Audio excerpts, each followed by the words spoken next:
आप जैसा हमारे साथ तीर्थ यात्रा करने को चलेगा तो तीर्थ का मूल्य महिमा महत्व हमको समझाएगा, वहाँ विधि पूर्वक अनुष्ठान दर्शन करवाएगा तो हमारी तीर्थ यात्रा सार्थक होगी। हे गोकर्ण जी महाराज, आप हमारे साथ तीर्थाटन करने चलिए। अंधा क्या मांगे तो आके चलूंगा। गांव के हरि भक्त वैष्णवों के साथ गोकर्ण जी अब भरत खंड की तीर्थ यात्रा करने को जाते हैं। इधर वो धुंधुकारी 5 वेश्याओं को लाकर घर में रखता है। भागवत समाधि भाषा का ग्रंथ है। 5 तन्मात्राओं को जो पाप करके भोगता है वो वेश्या का ही तो प्रतीक है। शब्द, रूप, रस, स्पर्श, गंध, ये 5 है, पर एक एक में हजारों प्रकार के हैं। आरंभ में भोगी भोगों को भोगता है और भोगों में जब आसक्ति हो जाती है तो आसक्ति रस्सी बनकर भोगी को बांध डालती है। फिर भोग भोगी को भोगते हैं। धुंधकारी ने 5 गणिकाएं लाकर घर में रख ली। उनसे अनाचार, दुराचार, स्वेच्छाचार करने लगा। इधर गोकर्ण जी हरिभक्त वैष्णव के साथ तीर्थाटन करते करते पितृ तीर्थ गया जी में आए। गया के 2 भेद हैं। मातृ गया गुजरात में अहमदाबाद और अंबाजी के बीच में सिद्धपुर पाटन, जहाँ कपिल भगवान की प्राकट स्थली जो सांख्य योग के आदि प्रवर्तक है। किसी समय जहाँ पूर्व वाहिनी सरस्वती गंगा थी, वहाँ सांख्य योग के तत्व ज्ञान का उपदेश कपिल नारायण ने माता देवहूति को दिया। उस ज्ञान को सुनकर माँ को अनेक सिद्धियों की प्राप्ति हुई। उस दिन से उस स्थान का नाम सिद्धपुर हो गया। और फिर माँ को तत्व ज्ञान का उपदेश देकर जन्म मरण के त्रास से भगवान ने मुक्त किया। उस दिन से मात्र गया कहलाई। वहाँ पर पहली बार भगवान परशुराम ने अपनी माँ रेणुका का पिंडदान किया, श्राद्ध किया, उनको मुक्ति दिलाई। तब से उसको मात्र गया के नाम से जाने लगा। वंश में जितनी भी माताएं दिवंगत होती हैं, उनकी त्रिपिंडी, उनका पिंड, उनका तर्पण वहाँ करने से उनको सदगति मिलती है, वो मात्र गया कहलाती है। बिहार में जो फल्गु जी के तट पर जो गया है वो पितृ गया है। वंश में जितने पुरुष दिवंगत होते हैं उनका मात्र पिंडी, श्राद्ध, जलांजलि देने से, तर्पण करने से उनकी सदगति होती है।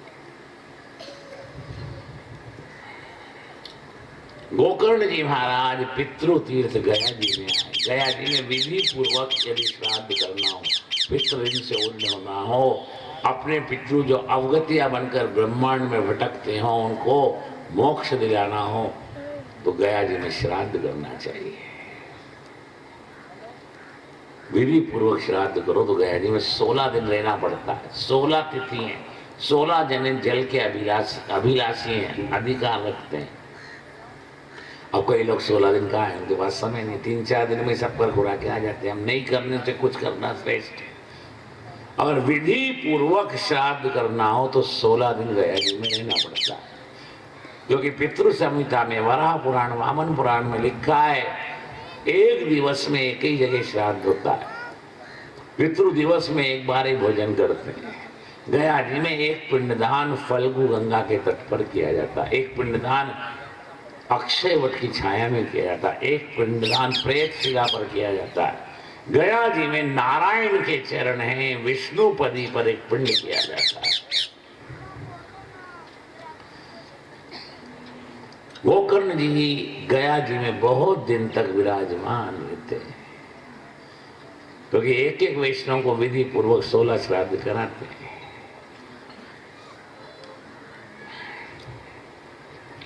इधर एक दिन वह धुंधुकारी राजा के खजाने को लूट कर ले आता है।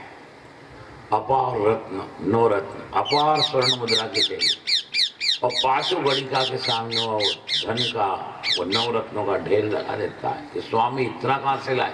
क्या मैं छोटी मोटी चोरी नहीं करता, मैं राजा के खजाने पर ही हाथ साफ करता हूँ। ले जाओ उसको अवेर के रखो, और मेरे को भूख लग रही है, मेरे को जो पसंद है मेरे रुचिकर सामग्री सिद्ध करके दो, मेरे को भोजन करना है। तीखा, चरपरा, कसेला, फ्राई और गंदी चीजें, मांस, मदिरा, अंडा, बच्ची, ये भी वो सब गणिकाएं वो तामसी भोजन बनाती हैं और उसको खिलाती है, छक कर खाता है। निद्रा तमोगुण का धर्म है, काम रजोगुण का धर्म है। उसने तामसी भोजन किया, उसको नींद आई, थका हुआ था, शैया पर जाकर वो लेटा, खर्राटे भरकर सोने लगा।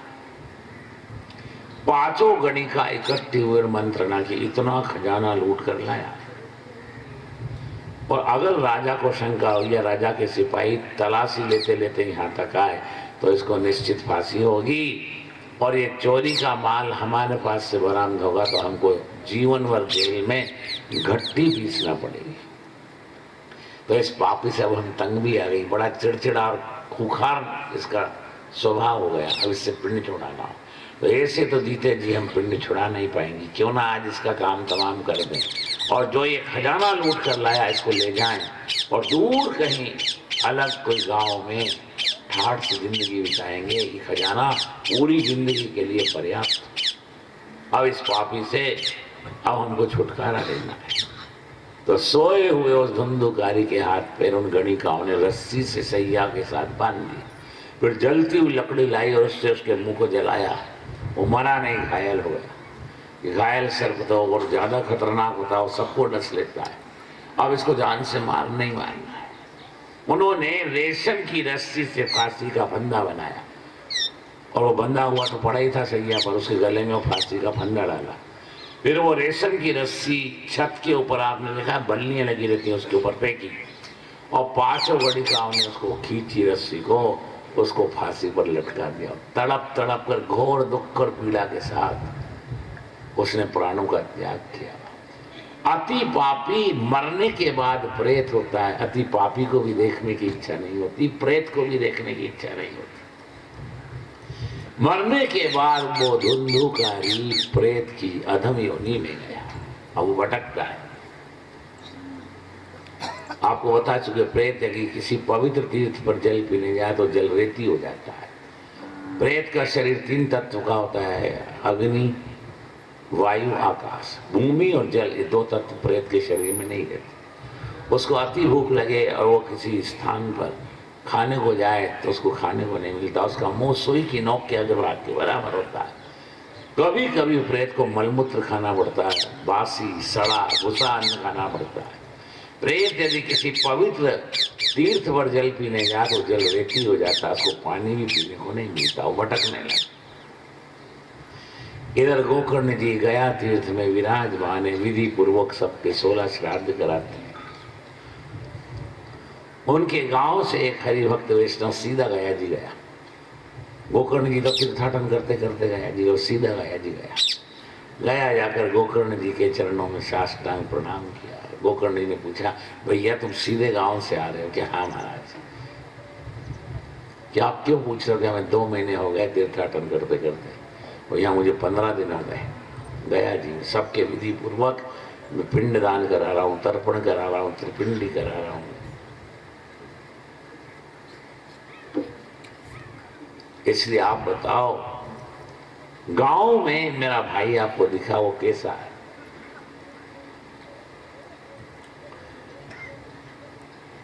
कि महाराज जब आप तीर्थाटन के लिए निकले तो 7-8 दिन तक तो वो आपको दिखा, उसके बाद दिखा ही नहीं। तो दिखा ही नहीं, मुझे तो 2 महीने से ऊपर हो गए थे। यहाँ महाराज दिखा नहीं, या तो वो खुद अपने कर्मों से मर गया, या शेर को 1.25 शेर मिला होगा तो उसने मार डाला आपके बाद। अगर वो जीवित होता तो 2 मास में 1 आध बार तो दिखता, वो दिखा ही नहीं महाराज। अच्छा, कि मेरे को भी मेरे पितरों का श्राद्ध, त्रिपिंडी, तर्पण करा दो, कि ठीक है। सब कराया, और सबको कराने के बाद गोकर्ण जी सायं संध्या करने बैठे। सायं संध्या की नित्य नैमित्तिक सत्कर्म किया, फिर विचार किया वो मेरा भाई है कि नहीं।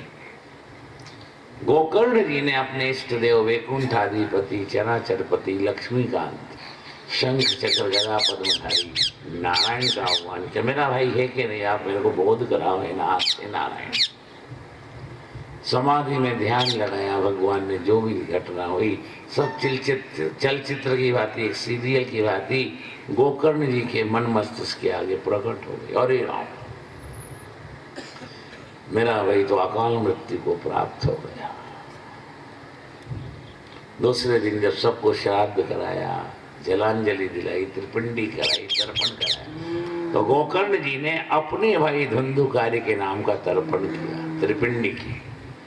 उसके नाम से अन्नदान, वस्त्र दान, द्रव्य दान, स्वर्ण दान किया। और फिर 1-2 दिवस के बाद सभी के श्राद्ध परिपूर्ण हुए तो गोकर्ण जी आगे गए।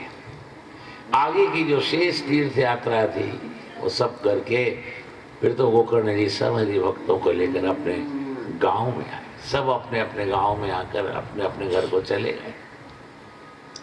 गोकर्ण जी को सबने वंदन किया, भेंट रखी, चले गए अपने अपने स्थानों को। गोकर्ण जी को आज पिता आत्मदेव माँ धुंधली की याद आई। सब अपने अपने घर चले, चलो मैं भी तो चलूं। आज गोकर्ण जी अपने पालक पिता के घर आए। घर के द्वार चारों तरफ से बंद हैं, ताले लगे, दीवारों में दरारें पड़ गई, घर के अंदर अति से कूड़ा करकट, धूल धमास भरी।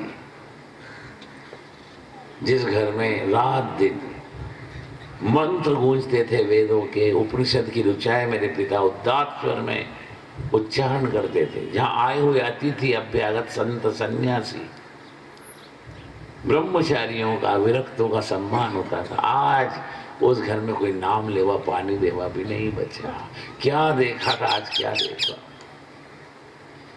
मेरे पिता वेद पाठी थे, कंठस्थ वेद थे। कितना सत्कर्म होता था, कितना दान पुण्य होता था। आज यहाँ कुछ भी नहीं, ये घर खंडेर हो गया। आज गोकर्ण जी की आंख भर आई, छोटे से बड़ा में यही हुआ। उस समय वो प्रेत योनि में भटकता भटकता वो धुंधुकारी आया, चक्रवात वायु का बबूला बनकर चारों तरफ उड़ने लगा। फिर उसमें से आग का गोला प्रकट हुआ, उस आग के गोले से शेर प्रकट हुआ, दौड़ने लगा। गोकर्ण जी समझ गए कोई भटकता हुआ प्रेत, कोई अवगतिया है, अपनी माया से मुझे भयभीत करना चाहता। ये है कौन? कमंडलू में से उन्होंने तुंगभद्रा गंगा का जल लिया, मंत्र से अभिमंत्रित किया और वो जल उसके ऊपर से छींट दिया। मंत्र शक्ति के प्रभाव से वो प्रेत योनि में भटकता हुआ धुंधुकारी अंगूठे के पोर के बराबर आज स्वरूप से प्रकट हुआ और मानवी वाणी बोला, भैया भैया मैं आपका भाई धुंधुकारी हूं। मैं मातृद्रोही, पितृद्रोही, आचार्य द्रोही, धर्म द्रोही, मैं महापापी हूं। संसार का ऐसा कौन सा व्यसन है जो मैंने नहीं किया? संसार का ऐसा कौन सा पाप है जो मैंने नहीं किया? भैया मेरे अनाचार, दुराचार, स्वेच्छाचार, पापाचार के कारण मेरी अकाल मृत्यु हुई और मैं प्रेत की अधम योनि को प्राप्त हुआ।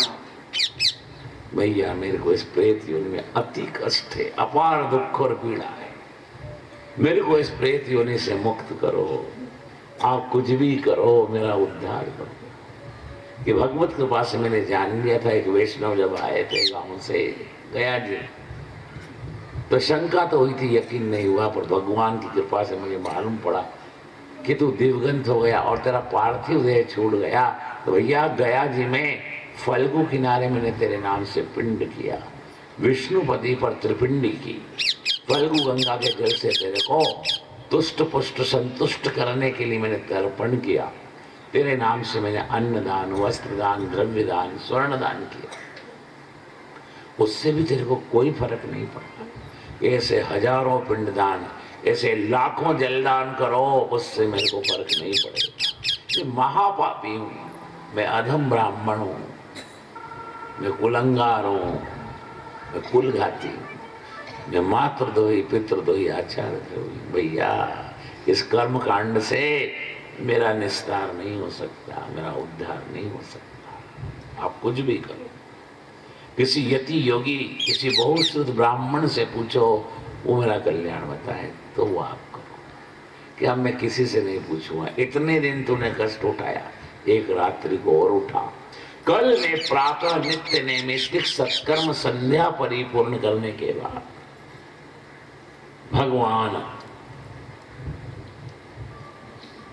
भुवन भास्कर, कश्यप नंदन, अदिति नंदन से तेरे कल्याण का साधन पूछूंगा। भैया इतने दिन तूने कष्ट सहन किया, एक रात और से कि ठीक है। अदृश्य हो गया और हिंदुकारी प्रेत योनि।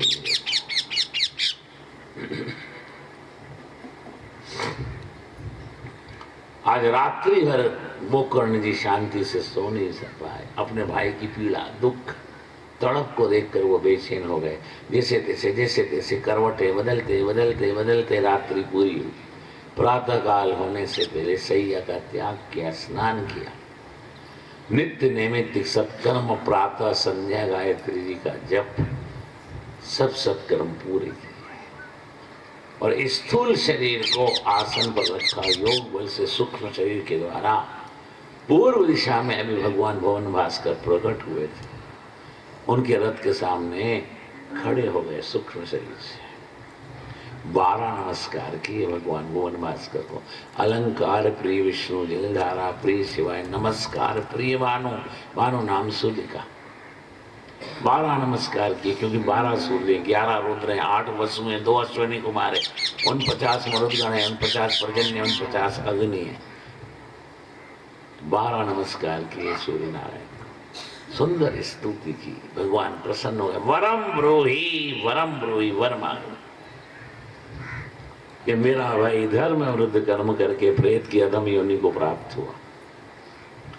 मैंने तीर्थों के जल से उसका तर्पण किया, त्रिपिंडी की गया में उसका श्राद्ध किया, गोदान किया, वस्त्र दान किया, अन्न दान किया, द्रव्य दान किया, स्वर्ण दान किया, फिर भी उसकी मुक्ति नहीं हुई और प्रेत की अधम योनि को अकाल मृत्यु होने से वो प्राप्त हुआ। वो भटक रहा है।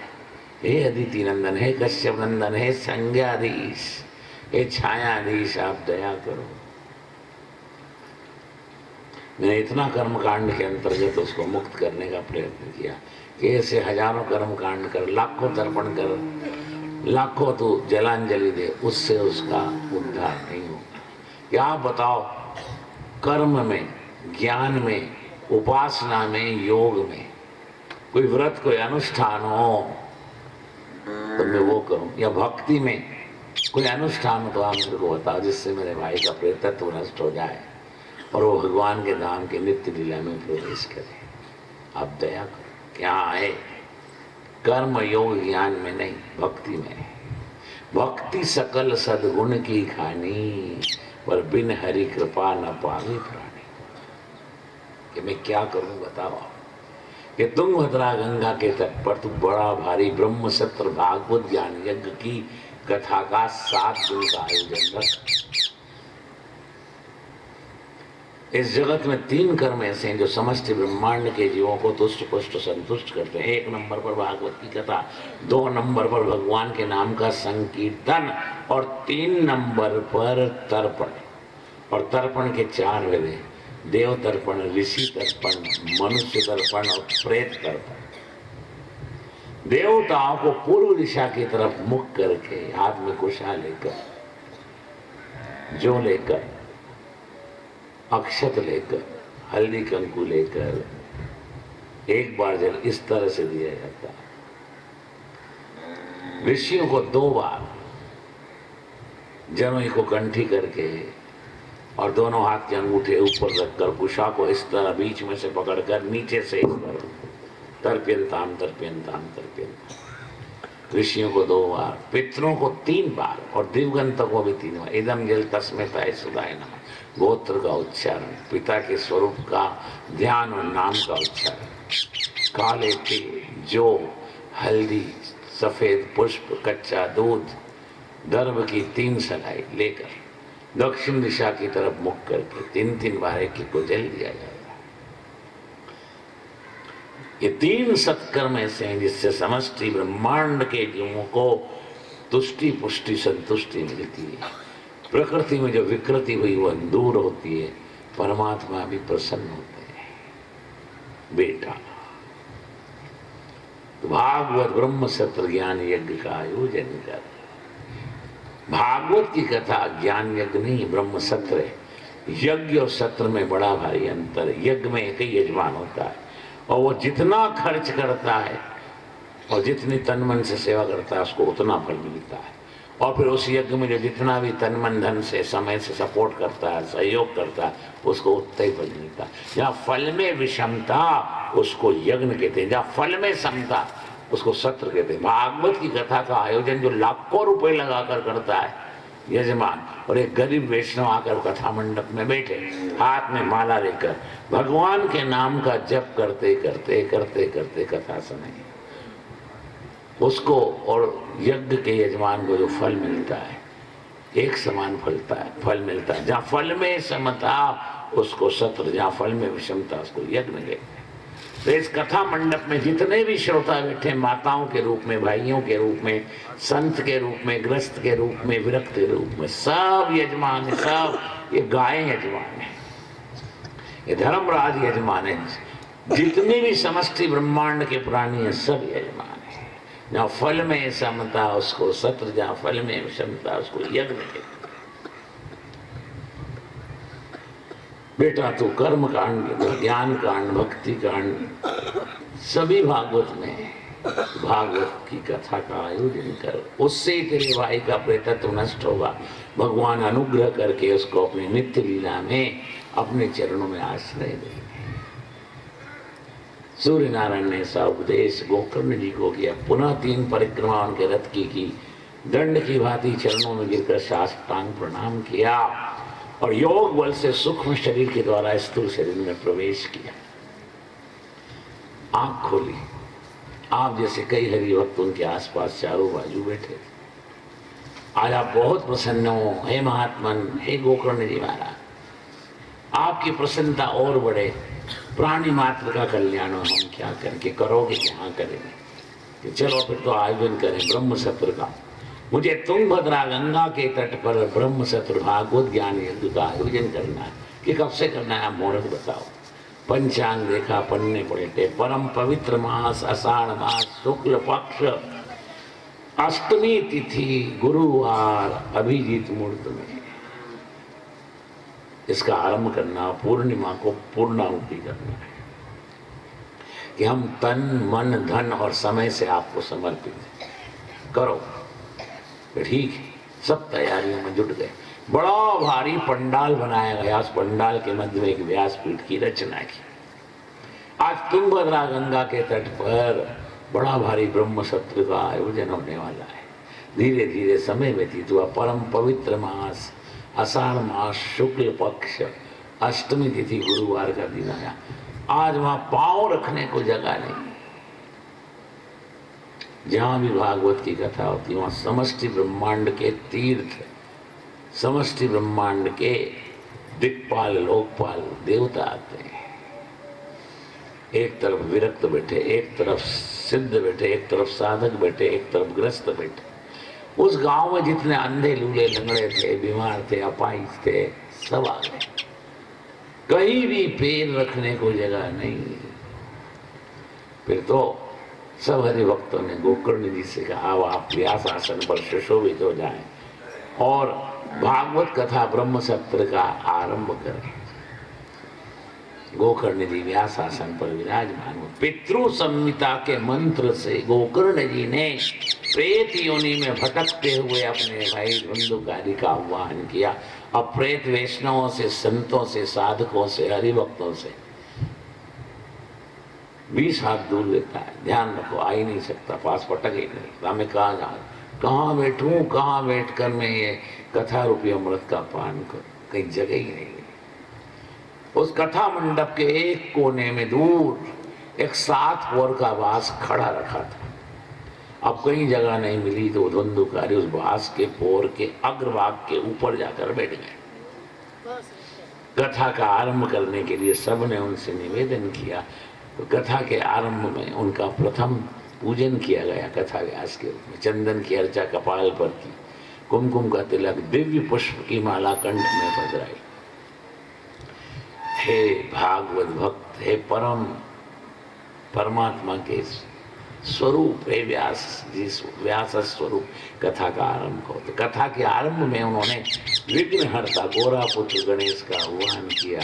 वक्रतुंड महाकाय सूर्यकोटि समप्रभु निर्विघ्नं कुरु मे देव सर्व कार्येषु सर्वदा। फिर भरतखंड के मालिक नर नारायण, फिर भागवत के रचयिता व्यास ज्ञान शक्ति वाग देवी वीणा पाणी सरस्वती का आह्वान किया। भागवत के महानायक श्री कृष्ण का अपने सदगुरुदेव का आह्वान किया। नारायणम नमस्कृत्यम चैव नरोत्तमम देवीं सरस्वतीं व्यासो ततो जय मुद्रिये।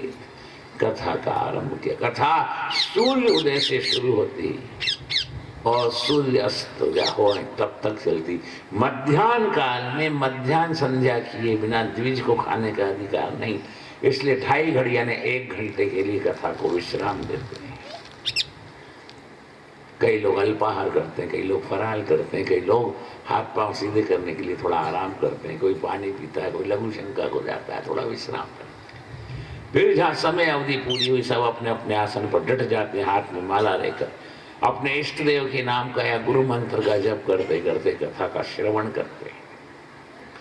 कथा का आज प्रथम दिवस था। कथा गोधूली वेला प्रदोष काल में विश्राम लेती है। कथा का श्रृंगार कीर्तन से होता है। ताली नाद ब्रह्म का प्रतीक है। भगवान का नाम ब्रह्म का स्वरूप है।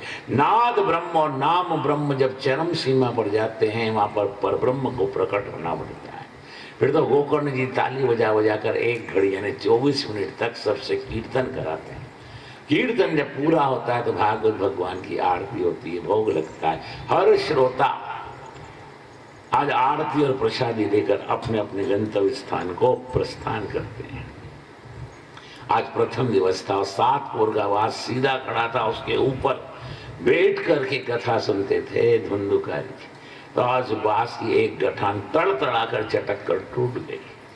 दूसरे दिन की कथा पूरी, दूसरी गांठ टूटी। तीसरे दिन की कथा पूरी, तीसरी। चौथे दिन की कथा पूरी, चौथी गांठ टूटी। 5वें दिन की कथा पूरी, 5वीं गांठ टूटी। भागवत समाधि भाषा का ग्रंथ है। बांस जड़ है और जो भागवत की कथा और उसमें कैसी शक्ति है, वो जड़ बांस की ग्रंथियों को तोड़ देती है। आप जड़ नहीं, आप चेतन हो। तो वो 7 पोर का वास जब गोकर्ण जी कथा करते थे तो कथा मंडप के कोने में सीधा नहीं खड़ा था। वो 7 पोर का वास आप सभी श्रोताओं के अंतःकरण में सीधा धसा हुआ खड़ा है। स्त्री यानी पत्नी की पति में आसक्ति गाढ़ है। पत्नी की पति में मोह गाढ़ है। पति पत्नी दोनों की ममता बच्चों में ही गाढ़ है। लौकिक पुत्रेष्णा वित्तेष्णा लोकेष्णा दारेष्णा यश कीर्ति के प्रति आसक्ति, सब घाटे ही तो हैं। तो भागवत का आश्रय, भागवत का श्रवण मनन चिंतन निधि ध्यासन जब जड़ गांठों को तोड़ सकता है तो आपको चेतन हो। आपकी अज्ञान अविद्या और अहंकार रूपी गांठों को अगर ये तोड़ दे तो उसमें आपको गवाह सबूत प्रमाण की क्या जरूरत है। 7वें दिन जब परीक्षित मोक्ष की कथा परिपूर्ण हुई, वो 7 पोर का वास तड़तड़ा कर फट गया। दिन भर अनशन करके वो धुंधुकारी कथा सुनता, रात्रि को जगकर वो सुनी हुई कथा का मनन करता। तो जिस तरह आप खाके पचाते हो, सुनकर पढ़कर भी पचाओ। जिस तरह खाया हुआ नहीं पचता और अजीर्ण हो जाता, रोग हो जाता, उसी तरह ज्यादा पढ़ना, ज्यादा सुनना। अगर आप मनन चिंतन ना करो, ज्ञान के अनुसार क्रिया ना करो, तो वो भी एक अजीर्ण जैसा यानी सर पर भार का ही काम करता है। जिस तरह आप देखते हो ग्वाला दिन भर गाय को जंगल में चराता, सायंकाल को गाय जब मालिक के घर आती है और मालिक उसको खूंटे पर बांधता है, फिर वो बैठ कर के सब मुँह चलाती है, चरवण करती है, जुगाली करती है। ऐसे ही कम सुनो, उससे 10 गुना मनन करो, मनन से 100 गुना चिंतन करो, चिंतन से 1000 गुना निधिध्यासन करो, तब वो श्रवण आपका सार्थक होगा। तब आप ज्ञान के अनुसार क्रिया करोगे। अगर ज्ञान के अनुसार क्रिया नहीं करे तो क्रिया के अनुसार ज्ञान हो जाएगा। ज्ञान को ज्यादा बढ़ाने की जरूरत नहीं, आप जितना जानते हो आपके लिए बहुत है। ज्ञान के अनुसार क्रिया करो। जो ज्ञान के अनुसार क्रिया नहीं करता उसका क्रिया के अनुसार ज्ञान हो जाता है। दिन भर अनशन करके व्रत करके धुंधुकारी कथा सुनता है, रात भर उसका मनन करता है। 7वें दिन कथा परीक्षित मोक्ष तक आती है। भागवत की कथा विश्राम लेती है। 7 पोर का वास तड़तड़ा कर फट जाता है, उसका प्रेतत्व नष्ट होता है। आज वैकुंठ से नारायण पार्षदों को आज्ञा देते, जाओ ये विमान लेकर तुंगभद्रा गंगा के तट पर जाओ। परम भागवत उस धुंधुकारी को, जो अब प्रेत नहीं मेरा पार्षद हो गया, उसको विमान में बिठा कर लाओ, आज मेरे को वैकुंठ में उत्सव करना है। आज भगवान ने सभी सेवकों को पार्षदों को कहा, जाओ आज तुम्हारी छुट्टी, आज जाओ। आज भगवान वैकुंठनाथ माता महालक्ष्मी के साथ मुख्य द्वार पर खड़े, भगवान के पार्षद विमान लेकर तुंगभद्रा गंगा के तट पर आए। चलो भक्तराज चलो, भगवान ने आपके लिए विमान पहुंचाया, उसका प्रेतत्व नष्ट हो गया। परमात्मा के धाम में चरण में निवास करने का उनको दिव्य चिन्मय स्वरूप प्राप्त हुआ। उस दिव्य स्वरूप को धारण करके वो धुंधुकारी जी विमान पर बैठते हैं। 10 दिक्पाल, 8 लोकपाल, 33 कोटि देवता उनके ऊपर पुष्पों की वृष्टि करते हैं, दुंदुभियां बजाते हैं, जय हो जय हो जय हो जय हो। व्यास नारायण वर्णन करते हैं, धन्य है भागवत की कथा को, धन्य है गोकर्ण जी जैसे जगत गुरु को, और धन्य है उस धुंधुकारी जैसे प्रेत को जिसने कितनी ध्यान से इस कथा श्रवण की कि उसका प्रेतत्व नष्ट हो गया और वो पार्षद बनकर भगवान ने जो विमान पहुंचाया उस पर बैठकर भगवान के वैकुंठ धाम को गया। आज भगवान वैकुंठ में उत्सव करते हैं, सभी को अति आनंद आता है, अति आनंद में जीव नाचता है, अति आनंद में आप भी वैकुंठनाथ के साथ वैकुंठ में उत्सव मनाइए। श्रीमन नारायण नारायण